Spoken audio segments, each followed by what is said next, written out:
Welcome to Courage and Spice. This is the podcast for humans with self-doubt. I'll share evidence-based resources and teach you proven coaching tools to help you transcend your self-doubt. I'm Sas Petherick, a master coach and founder of the Self-Belief Coaching Academy. I'm so glad you're here. Let's do this.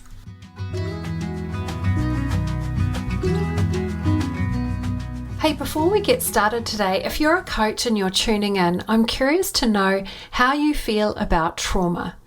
If you feel confused about it or a little bit anxious or afraid of it showing up in clients in session, or if trauma just feels like something you definitely don't want to touch as a coach, I really want to support you. I believe it's crucial for us as coaches to have an appropriate working knowledge of trauma. We don't need to avoid it, nor do we need to respond as quasi-therapists.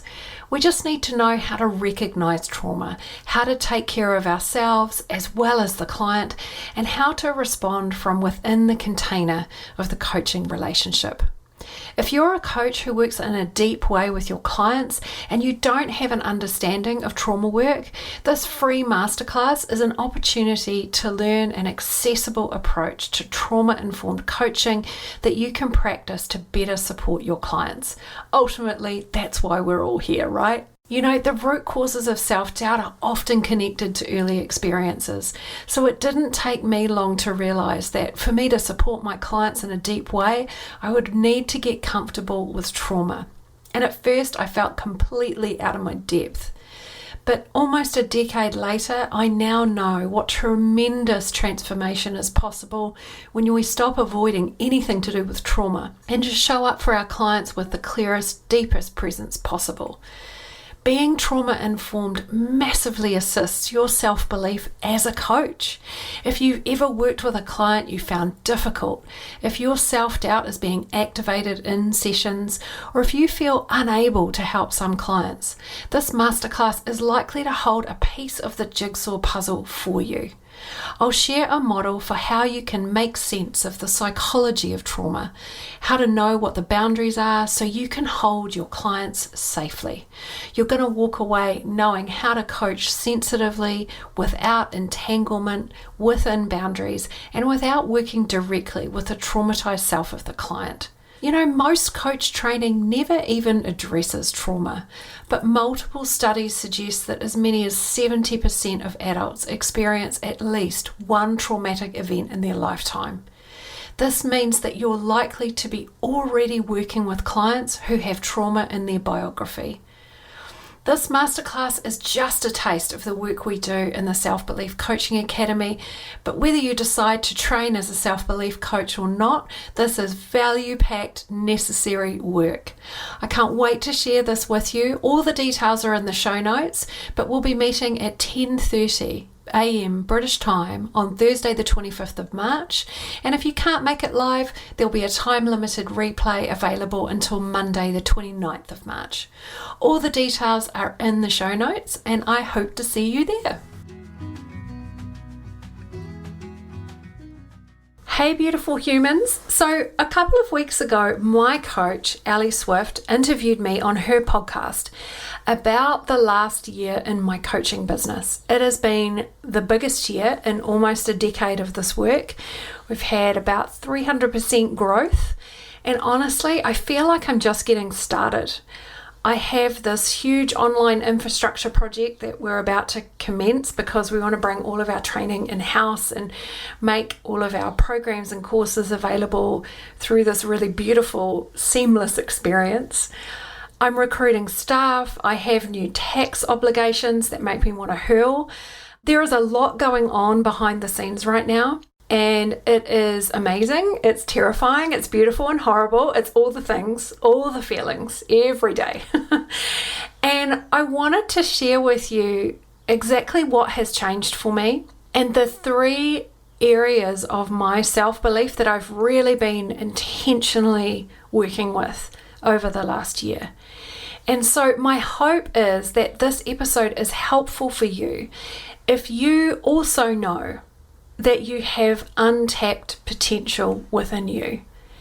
But maybe you aren't sure what to do, or your self-doubt is getting in the way.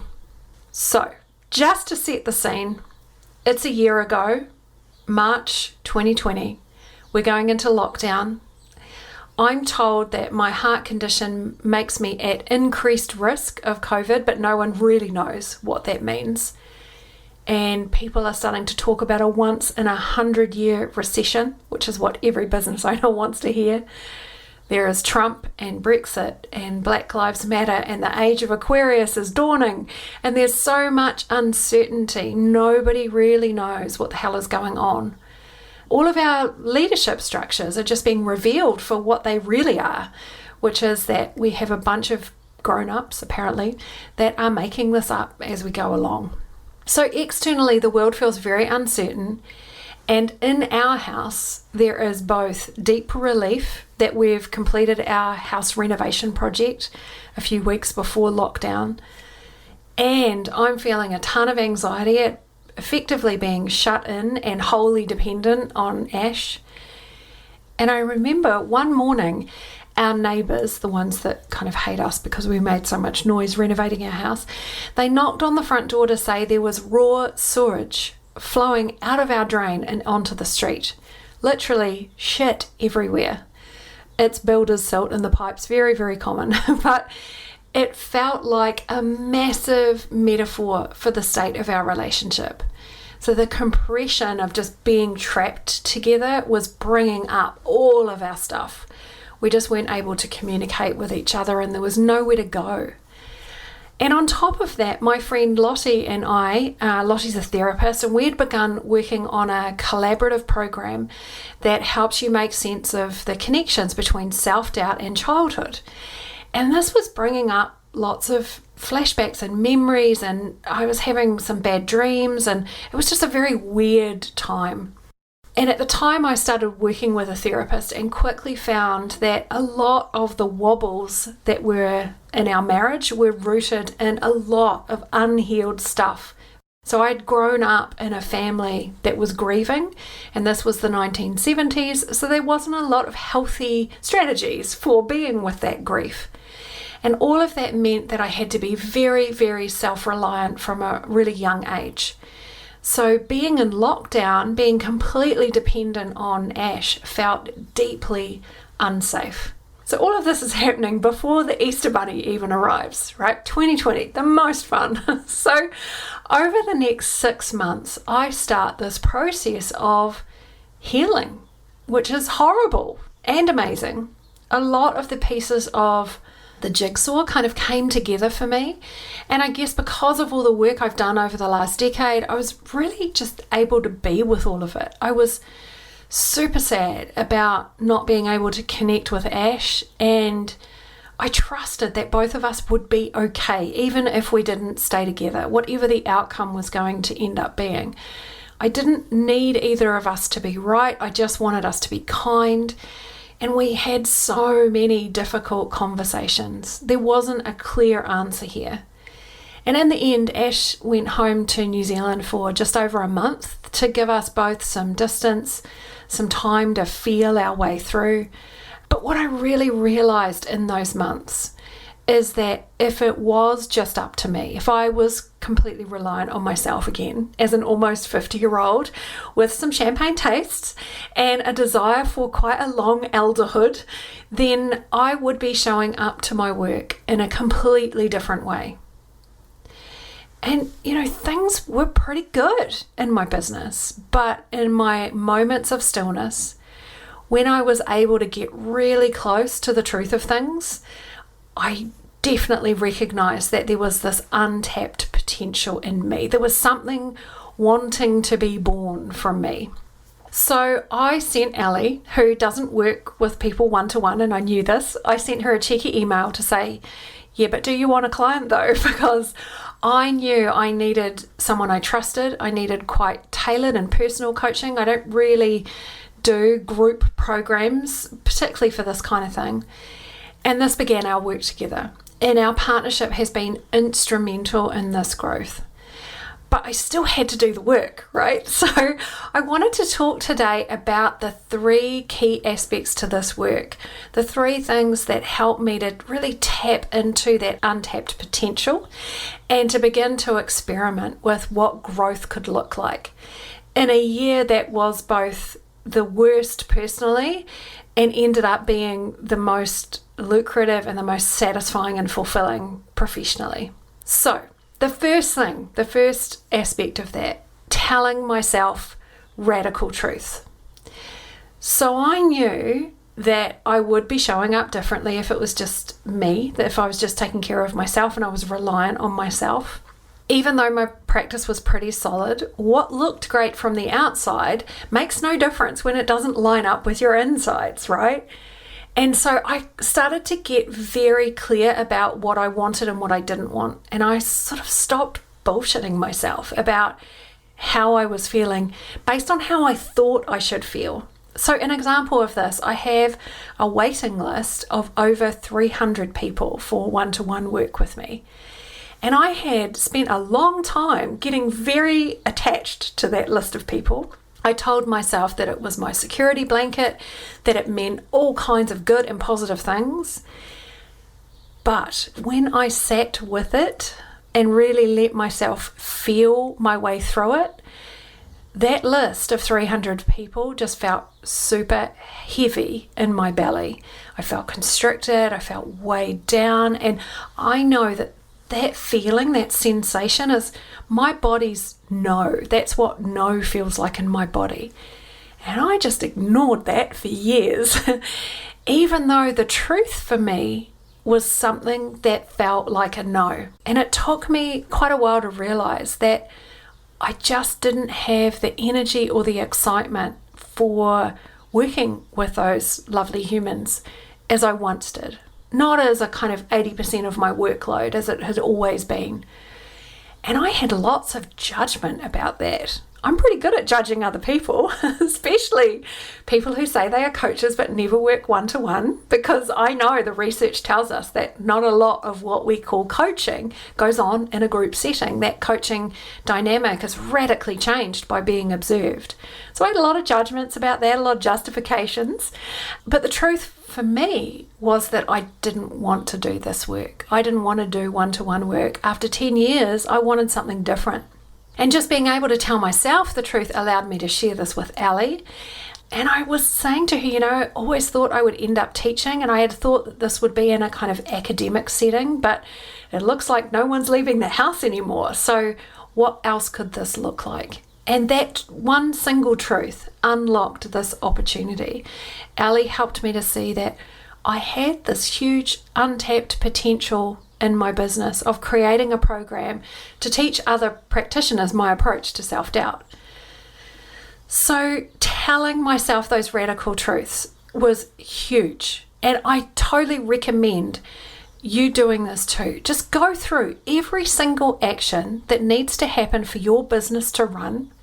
And you can do this for your life too. But just notice, what are you spending your time on? And does that feel like a yes or a no to you? For the first pass, just go on your gut feel, right? A no can sometimes mean different things. It can sometimes mean we have some self-doubt about it, or we don't want to get it wrong. But just get clear and get honest with yourself. What do you feel enlivened by? What do you feel constricted by? Okay, the second of 3 things I did to unlock this potential. I stopped confusing business problems with protective beliefs. And I honestly think that this is the kind of secret to business ownership. I think it's one of the most important questions you can ask yourself is this a business problem or is it a protective belief? I just want to define these for you because that can help. Business problems are things that can be solved. There's a known solution for them. That solution might be complex, but the solution is known and therefore can be learned. Right? So I have a business problem. Something like I need a system where my clients can book a session for me. Right? Now there's an app for that. I need to meet my tax obligations. an accountant can teach me this. I can learn this if I can read the HMRC website. I need a plan for how to do an introductory call. So when someone wants to talk about working with me, I know the most helpful things I can say to see if we'd be a good fit, right? Someone probably has a script for this that I could use. I could Google it, or I could pay someone to help me develop it. Business problems are a big yay because these can be solved. Someone has already solved them. Protective beliefs, though, are totally different kettles full of fishes, right? Protective beliefs are what's called adaptive challenges. There is no known solution that meets our specific circumstances. So protective beliefs you cannot Google the answer to, right? Protective beliefs require us to be different. We need to adapt to meet the challenge. We need to work with our self-doubt, our protective self-doubt, to look at the beliefs we have about the situation, to experiment. So protective beliefs are healed by us. Okay, so some examples of protective beliefs. I have a script for my introductory calls, but I can't seem to ever ask someone if they want to buy my services. Another one, when I go to post stuff about my coaching work on social media, I clam up and end up just reposting other people's information. Another one, I haven't told anyone in my network that I'm a coach. So you're starting to uncover what's going on here. Now, underneath all of these protective behaviors are protective beliefs, right? And there'll be something in there, if you look closely, something like asking someone to buy is icky or wrong and carries the risk of rejection. Or posting about my coaching work feels uncomfortable because what if I get it wrong and I'm disappointed by the response? Or worse, what I post invites conflict. Or I haven't told anyone in my network that I'm a coach because they know me as a school teacher or a communications director or a parent. And oh my God, have you ever heard of anything more cheesy than a life coach? And what if they judge me? These are all things that I may or may not have thought myself, right? Protective beliefs don't have solutions, right? They need us to adapt to heal them. And the reason this is so important, the reason I'm spending time talking about this, is that the worst mistake we can make is to treat a protective belief as if it's a business problem. Because remember, business problems have a known solution that we can Google. And when you Google, how do I tell people I'm a life coach, you won't ever be touching the reason why you are holding yourself back, right? You won't ever get to the root cause of that behavior. You'll just stick a sticking plaster on it, or you'll pay someone to fix it for you, but you're going to come up against that belief the next time around. So my protective beliefs about creating this, what ended up becoming the Self-Belief Coaching Academy, my protective beliefs were, well, my approach to self-doubt isn't in a worked up methodology and I need way more time to get this right. Or I have this new idea I'm working on, but it definitely needs more research with clients. Teaching other coaches that are more experienced than me, what can I possibly bring to the table? And the doozy, right, the best one. This had better be the most brilliant, best ever coach training ever. Otherwise, it's a fail. If this is successful, it also has implications for way more responsibility. I'll need to bring on more people. I'll need to make sure I have enough income to pay them. I'll have to understand VAT. It's too complex. It's too hard. So we heal protective beliefs by pulling them apart a bit. We look at what else could be true. What can we try? What might be possible? In narrative coaching, we call this thickening the narrative, right? Adding more to the story so that it loses its absoluteness, right? This is too hard becomes, well, there are things that I could do. There are things that aren't hard. So this process of thickening the protective belief is what we do every week in my newsletter, right? I've got this process called the Self-Belief Stories Project, and we just expand a one-line story each week, and we thicken it, and we explore the context of it, and we look at it from different angles and provoke it a little bit. Highly recommend this process. So you can do this for all the protective beliefs that you have about your business, about your life. Where are you holding yourself back, and what is the belief that's underneath that? How can you add more to it? Thicken that story. So, we've looked at telling yourself radical truths, those inconvenient truths in step 1. Secondly, learning to differentiate between business problems that have known solutions and protective beliefs that can only be healed by us. And the third thing that helped me to tap into that untapped potential was hiring a new CEO to support me. And that is my healthy self, right? My healthy self is this integrated adult part of me. This is me at my best, when I'm well rested and grounded and embodied, when I'm thinking clearly and telling myself the truth, and I'm calm, and I'm capable of self-compassion and self-care. I can face reality, think critically, show discernment. I can make decisions, and I can make mistakes, and I can be okay with all of it. My healthy self has access to all of my really positive resources: self-belief, self-acceptance, self-worth, and self-trust. And there are practices that I'm using to really expand into these resources. And the biggest part of this for me, and I highly recommend you looking at this, is about leaning into your developmental edges. So the edges that we have, our developmental edges, are the aspects of our self-concept that we are unpracticed at. So an example of this is a big part for me is my self-reliance. Right? I really have my own back, and I kind of love that about me. I deeply trust myself to just get shit done, right? I always have. That's been a huge part of just my identity.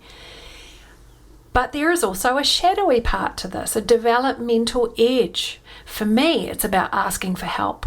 This is something I find really uncomfortable. It sets my protective self-doubt on edge.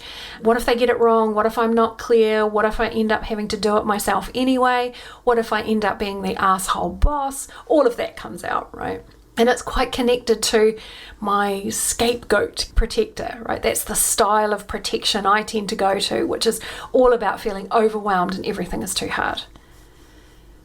But when I can come back to my healthy self, I can see that these are those protective beliefs that are trying to keep me safe from the risk of complexity and success, disappointment, conflict.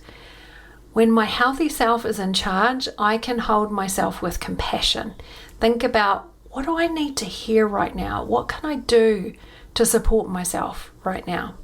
So you can use this approach of recruiting your healthy self to be your CEO, whether that's of your life or your business, by really starting to cultivate an identity for that part of you. What are the qualities that your healthy self embodies? How can you best bring that to life? What experiments can you try out? Ways of being, ways of doing things that help you to really bring that part of you to life. And a super fun exercise is to find someone in the world, maybe a fictional character, who can emulate that for you if you don't really kind of know what that looks like. So, oh my God, are you watching The Bold Type on Netflix? Because the editor of Scarlet magazine, Jacqueline Carlisle, she's totally modeling being an ace boss for me. I just adore her. So thank you to Laura Jane Williams, who posted about her love for The Bold Type. And also, if you're wondering where you've seen Melora Hardin before, who plays Jacqueline Carlisle, she was in Transparent, which is also an amazing show, and she played older sister Sarah's lover, Tammy. So there you go, a little bit of extra info there. So they are the three aspects of really getting into untapping your own potential. Tell yourself radical truths about what you actually want. Get very clear on your protective beliefs and recruit your healthy adult self to run your business or your life. If you need extra support, work with a coach who helps you to feel safe enough to grow. Thank you for listening, beautiful humans. I will see you next week. If you already work as a coach, a mentor, counsellor or therapist, and self-doubt is impacting your clients, I want to invite you to consider joining the Self-Belief Coaching Academy. This is a proven and original approach to self-doubt, honed, tested and refined with hundreds of real-life clients. I'm constantly delighted by the potential that's unleashed when clients find out who they are underneath their protective self-doubt. Helping people to cultivate that robust self-belief doesn't happen by chance. It would be my total pleasure to support your coaching development. The spring class opens soon and you can sign up to find out more at saspetherick.com/SBCA.